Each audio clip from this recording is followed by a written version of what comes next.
Fala pessoal, estamos aqui no município de Garça com o Marcelo. Ele dá assistência em café para o meu pai e também ele cuida dessa propriedade. Eu quero mostrar aqui nesse vídeo um papo informal com ele, mostrar um pouco da propriedade, mas principalmente falar sobre os desafios da cafeicultura e para quem quer começar, quem está entrando no ramo, informar as pessoas aí, porque o pessoal às vezes vê o valor que está a saca do café hoje e fala assim, o pessoal está nadando dinheiro, mas também não vê o que a gente estava comentando, o preço dos insumos e também as dificuldades, né, em se produzir. Por exemplo, um glifosato que você pagava R$300 um galão de 20 litros, hoje está mais de 1.000, né? R$2.000. Então o cara só olha para o preço e fala, não, esses caras estão nadando dinheiro. Então agora o objetivo desse vídeo é realmente informar o pessoal e trocar uma ideia com o Marcelo, que ele é técnico, ele vai passar para vocês. Obrigado aí por disponibilizar o tempo de vocês. Qual que você acha que é hoje o principal desafio para os cafeicultores? Assim, tem alguma coisa que você acha que é o principal hoje, assim, para a cafeicultura? Eu acho que para todas as culturas hoje, o que está mais prejudicando, sendo mais desafiador, seria a questão climática, né? Indiferente da região, indiferente da cultura, a gente está passando por esses desafios, né?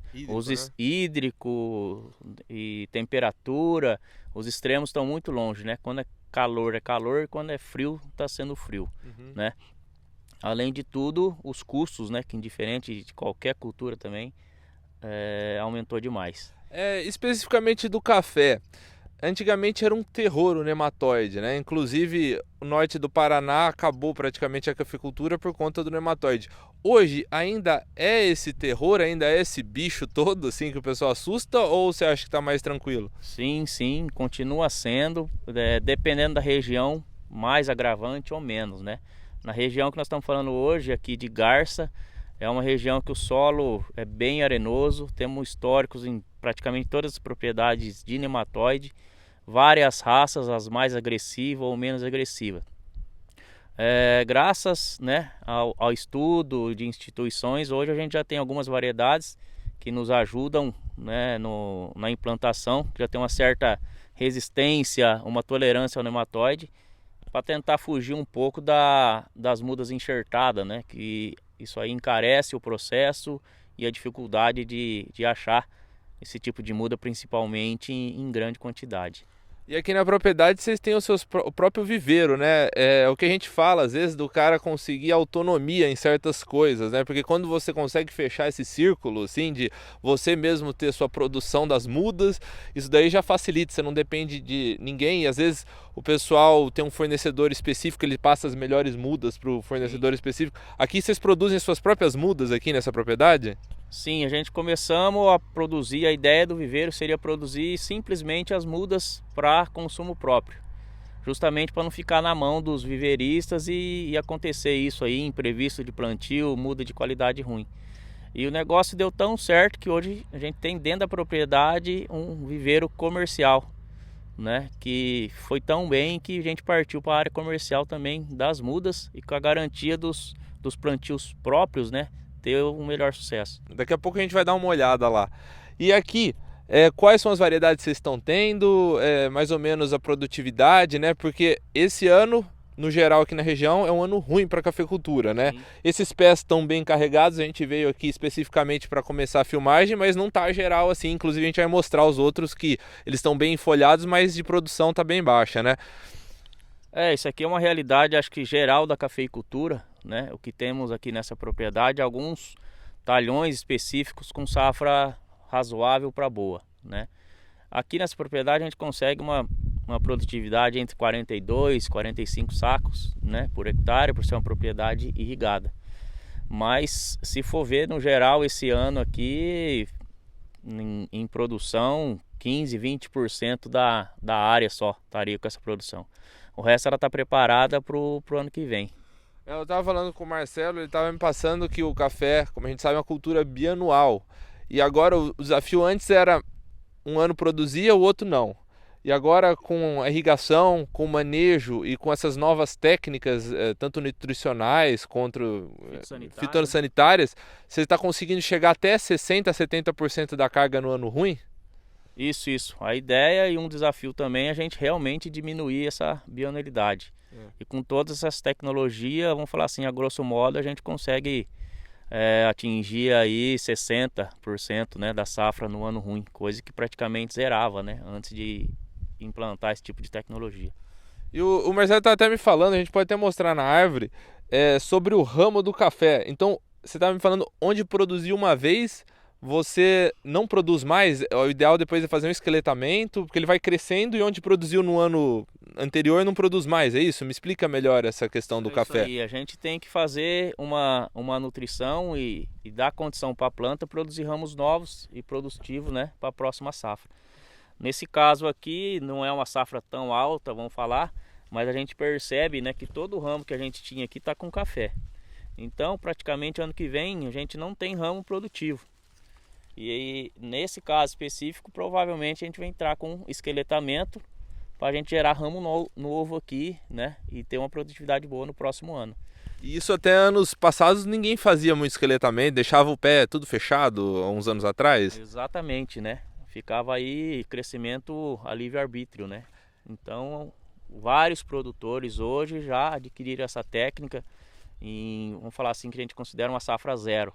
Então, a gente tenta escalonar a propriedade para, sei lá, 50% dela está produzindo e 50% ela está em pousio. E com a safra que a gente consegue, né, após um processo desse, a gente praticamente amortiza aquele ano que ficou sem produzir, diminuindo custos de pré-colheita, né? A gente otimiza as estruturas de terreiro, secador. Então isso favorece muito o café hoje. Ah, bacana. Então vamos dar uma rodada na área, o Marcelo vai mostrando pra gente, a gente vai mostrar as variedades e toda a estrutura aqui da propriedade que ele tá tocando. Então vamos rodar aqui a área e vai passando um pouco pra gente aí, Marcelo, sobre as variedades. Me explica um pouco assim, ó, eu tô vendo que desse lado tá bem carregado e desse não. Quais são as variedades? Por que esse tá, esse não tá? Tem alguma explicação assim? Aqui foi um manejo de poda, né? Que do lado esquerdo estava produzindo e esse lado estava praticamente em pousio, né? Então você vê que a safra é menor do lado de cá. Nessa propriedade aqui a gente ainda tem algumas variedades antigas, como Mundo Novo e Catuaí. Essas que nós estamos andando é um Iapar 59 e um IAC 125 RN. São duas variedades que para Qual que é uma, qual que é a outra? A do lado direito aqui é qual? Do lado direito é o Iapar 59, do lado esquerdo que está mais carregado o IAC 125. Então são duas variedades que aqui para garça, maturação precoce, né? Então a gente está aí otimizando a janela de colheita. E o restante da área praticamente variedade sardia, 50% precoce e 50% tardia com Obatã e BR100. O tardio ele colhe quando? Aqui pra gente, a gente considera que seria uma colheita aí de 15 de junho para 30 de junho. Tá? Sistema de irrigação aqui. E a irrigação lá, vocês também estão tendo o mesmo problema do que a gente teve lá em Veracruz, lá por falta de água na época de seca? Sim, a gente ainda tem um sistema de irrigação em toda a propriedade. Isso acredito que seja um problema de vários cafeicultores.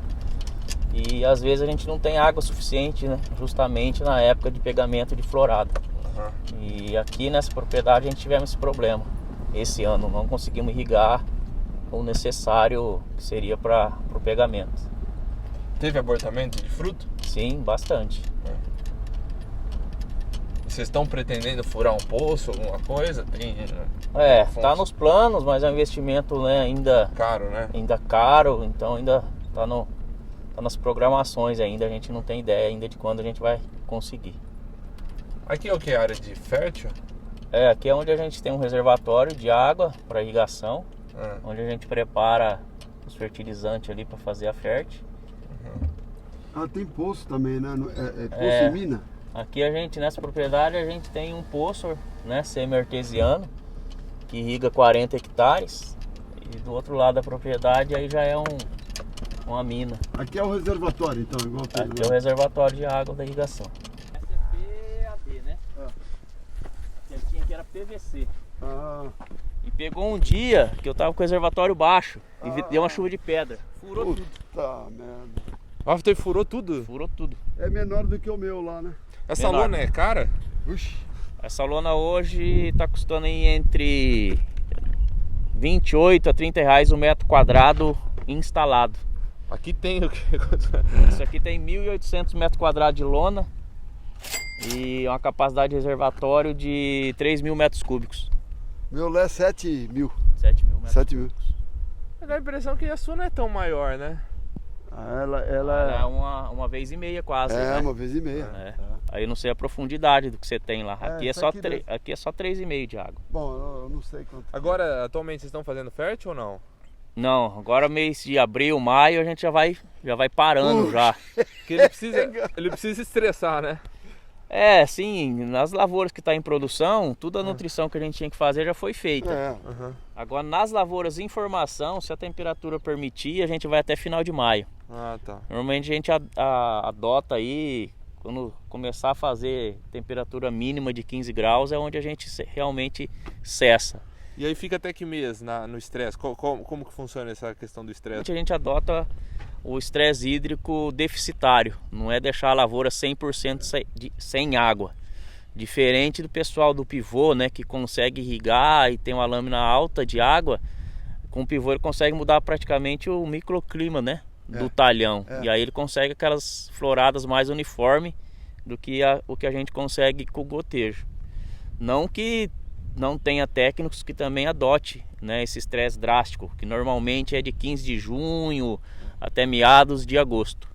A gente costuma deixar ir trabalhando com 70% da lâmina, 60% da lâmina, até 30% da lâmina, depois já volta a irrigar para pegamento de flor. Hoje eu falo que o sistema de irrigação é um seguro do seu investimento. Né? Então acho que você já tem que pôr nas contas do seu investimento um sistema de irrigação, se a propriedade permitir. Se tiver água, né? Porque é melhor a gente fazer pouco, mas fazer bem feito. O que a gente falou no início, as adversidades climáticas tá muito estresse hídrico, né? Os períodos sem chuva mais prolongados, então com isso a gente ameniza e retorna, né? Tem um retorno mais rápido do investimento. E você está com base mais ou menos hoje no custo por hectare da irrigação, do gotejamento no café? Ou você tem uma base assim? Hoje com essa loucura de dólar e mercado, eu Mas não, estava saindo o quê? não sei Uns 30 falar. mil por hectare? Eu acredito que 20 e poucos mil reais, né? Tudo vai depender de topografia da propriedade, distância de energia, né? Então tem várias coisas que influenciam aí, né? Pessoal, e aqui a gente pode ver a represa, 3 milhões de litros, né? E aqui é a parte de fertirrigação que a gente falou. Aqui, essa água toda é daquele poço ali, não? Sim. É só de poço artesiano aqui. Aqui não tem nenhuma mina, nenhum rio, nada que dá para captar. Não, esse projeto aqui não. A gente tem 40 hectares aqui que é tocado com poço semi-artesiano. É profundo, sabe? Tá 205 metros. É bom, profundidade boa. Hoje ele está produzindo 24 metros cúbicos hora. 24 metros cúbicos por hora. É. Então, estamos aqui no viveiro aqui de muda da produção própria deles. E o Marcelo vai falar um pouco desse viveiro. Fala uma coisa, essas mudas aí não tem nada de enxertia, você tá falando, tudo pé franco, como que que variedade vocês estão tendo aqui? E mais ou menos quanto vocês estão tirando por ano de muda, você sabe me falar todas essas coisas? Que o nosso viveiro, por enquanto, a gente só trabalha com muda de pé franco, né? A gente não trabalha com enxertia ainda. Todas as mudas são produzidas no substrato. O estado de São Paulo já meio que tinha banido a produção de muda no balainho, né, com terra, por causa da questão do nematóide. Hoje a gente chega a produzir aqui 1 milhão de mudas ano, tá? A variedade, tudo depende da demanda do ano, então qualquer variedade que o cliente precisar, a gente corre atrás de material e prepara essa muda. Hoje praticamente 90% do nosso viveiro a gente está produzindo o IPR100, né?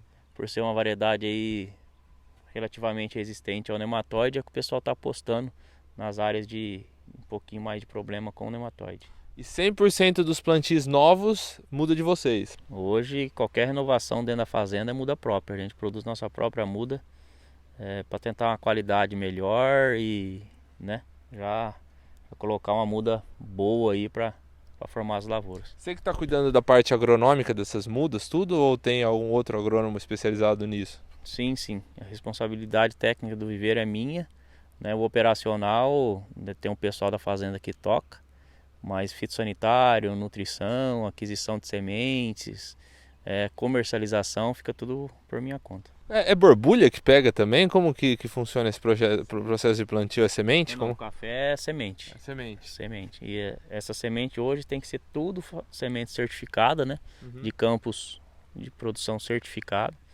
E a gente começa todo o processo aqui, desde a germinação, transplantio, aclimatação e a entrega. Ah, entendi. E do processo de você pôr a semente no substrato até você tirar a muda já pronta para o plantio, mais ou menos quanto tempo? Ou varia de variedade por variedade, tudo? A muda, pé franco, já é mais fácil, né? Uhum. Que não tem pegamento, não tem esse problema de pegamento quanto se fosse a enxertada. E normalmente hoje a gente está entregando muda aí de 6 até 8 meses depois da semeadura. Depende de como vai ser o plantio do cliente. Hoje a nossa região o plantio mecanizado pegou e está na moda. Então a gente precisa entregar uma muda mais madura, com o sistema radicular bem mais formado, para não ter problema no plantio. Quando era plantio manual, acho que aí com 5 meses depois da semeadura a gente conseguia já entregar para o cliente. Hoje já não. Bacana, bacana. Vamos dar uma rodada aqui no viveiro, mostrar um pouco mais para eles. Tem mais alguma coisa interessante aqui para ver? Ou... O básico é esse. Ali é o pequenininho ali, podemos ver aqui? Sim. É aqui? E é uma muda inicial, foi transplantada, sei lá, ia 10 dias, né? Aqui transplantou. Isso, aqui foi uma muda transplantada. Você vê que ela tá saindo da orelha de onça pro primeiro par de folha, né? Então daqui para frente vai aí uns 4 meses aí, para ficar pronta para ir pro campo. Aqui nós fazemos 2 processos. A semeadura direta, que seria pôr a semente direto no substrato, né? E o transplante, que aí a gente deixa a semente germinar na areia para depois transplantar aqui pro tubete. A gente faz os 2 métodos. Aqui ainda tem uns 2 processos de seleção das mudas, né? Que por natureza sempre tem uma muda que desenvolve mais rápido que a outra. A gente seleciona ela pelo tamanho e desenvolvimento. Então isso até a entrega a gente faz umas 2 seleções. Hoje a gente trabalha aqui para produzir essas mil mudas aí, em média de 12, 15 pessoas, dependendo da época. Bacana.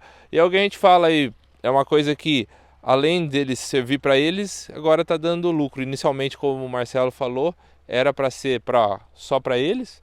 E agora já estão vendendo e tal, é mais uma fonte de renda aí para a propriedade e com uma qualidade, como vocês estão vendo, muito boa aí de muda e tudo mais. Estamos aqui no terreirão deles, ali a máquina de beneficiar, né, que eles beneficiam. E estamos dando só uma olhadinha, vamos dar uma olhada rápida aí nos implementos, nos tratores. O que já me chamou a atenção é esse Arbus aí, tanque de 1000 litros, a gente tem um para laranja de 2000 litros, né? Mas para o café assim eu nunca tinha visto. Vocês usam bastante, né? Autonomia maior, tudo, né? Para essa propriedade ele vai bem, né? 1000 litros. No café também normalmente já é 2000 litros, né? Essas propriedades maiores estão usando a de 2000 litros? Mas e a altura? Porque eu tenho a de 2000 litros, ela é mais alta do que essa. Também o tanque já é mais alto, aí o que vai importar é o posicionamento das turbinas, né? Onde vai jogar o produto na lavoura. Então para essa propriedade se enquadra bem, a gente tem 2 pulverizadores de 1000, a gente consegue fazer aí 2,5 hectares, né? Com 1000 litros. Com 1000 litros, que é normalmente a vazão do café hoje. E para abastecer aqui mesmo ou tem alguns pontos? A gente tem 2 pontos na lavoura, um pouco mais estratégico, né? Para favorecer e aumentar o rendimento. Mais ou menos como que tá essa frequência de pulverização, assim, uma no mês mais ou menos que faz no café? Normalmente sim, né? Não digo uma no mês durante os 12 meses, né? Sim. Mas no processo do café ali, onde a gente começa o ciclo com a primeira pulverização pós-colheita, isso seria em outubro, né? Aí setembro, outubro, assim que acaba, normalmente faz umas 5, 6 aí. Eu precisava de uma dessa lá na fazenda, porque a minha, ela joga na parte de trás ali, espalha a área completa. Essa daqui ela já direciona para baixo da saia da planta, né? Isso Isso é um espetáculo também. Minami essa. Minami. E trator aqui, o que vocês têm? Eu já tô vendo que tem um Valtra, mais grupo GCO aqui. E a gente tem Valtra e Yamaha. Aqui pra região vai bem. Então hoje a gente fala que máquina tem que ser que você tem assistência perto, né? Pra funcionar. Aí, ó, por quem gosta do quem gosta do amarelo aí, tá aí, ó. 65 cavalos, né? Esse daí, ó. Esse é. Quem produz fruta aí só trator pequeno, né? Ninguém tem trator grande, fruticultor. Sim. Mas então, ó, vamos encerrar aqui. Queria agradecer ao Marcelo por ter disponibilizado esse tempo. Desculpa encher o saco aí, ficar vendo. Em breve aí vamos trazer mais vídeos de cafeicultura para quem gosta, o pessoal aí que quer se informar. Muita gente também me pergunta que tem interesse, está pensando em começar, mas não sabe, tem medo. E tem uma série de fatores, né, gente? Tem a questão da região, do clima. Sim. Porque não adianta ter clima e ninguém produzir também, aí já dificulta aqui.